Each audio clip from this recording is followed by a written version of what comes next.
Saudi আরবে গত এক সপ্তাহে 11 থেকে 17 ডিসেম্বর 2025 পরিচালিত এক বিশেষ অভিযানে 17,880 জন অবৈধ অভিবাসীকে গ্রেপ্তার করা হয়েছে। সৌদি স্বরাষ্ট্র মন্ত্রণালয়ের বরাত দিয়ে বিভিন্ন গণমাধ্যম এই তথ্য নিশ্চিত করেছে।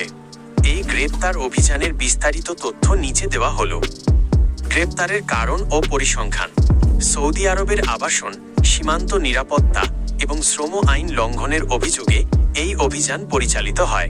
গ্রেপ্তারকৃতদের বিভাজন নিম্নরূপ: আবাসন আইন ইকামা লঙ্ঘন 11,190 জন, সীমান্ত নিরাপত্তা আইন লঙ্ঘন 3,801 জন, শ্রম আইন লঙ্ঘন 2,889 জন। এছাড়া অবৈধভাবে সীমান্ত দিয়ে প্রবেশের সময় আরও 1,509 জনকে আটক করা হয়েছে, যাদের মধ্যে বেশিরভাগই ইথিওপিয়া ও ইয়েমেনের নাগরিক। প্রবাসীদের জন্য গুরুত্বপূর্ণ সতর্কতা।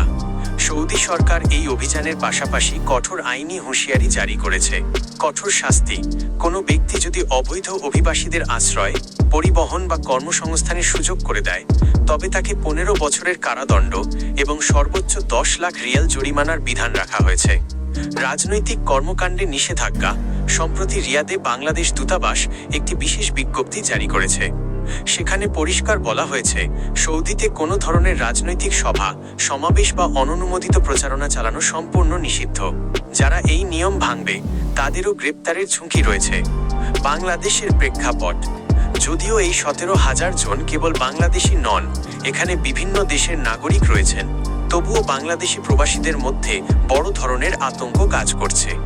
বিশেষ করে যাদের ইকামার মেয়াদ শেষ হয়ে গেছে বা যারা ফ্রি ভিসার নামে অন্য জায়গায় কাজ করছেন, তারা এই নিয়মিত অভিযানের কারণে সবচেয়ে বেশি ঝুঁকিতে রয়েছেন। পরামর্শ: আপনার ইকামা বা কাজের বৈধতা যাচাই করুন এবং যে কোনো ধরনের অননুমোদিত সমাবেশ থেকে দূরে থাকুন।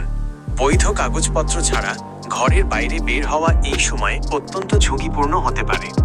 আপনি কি আপনার বা পরিচিত কারো ইকামা স্ট্যাটাস বা বর্তমান আইনি অবস্থা সম্পর্কে আরও কোনো তথ্য জানতে চান?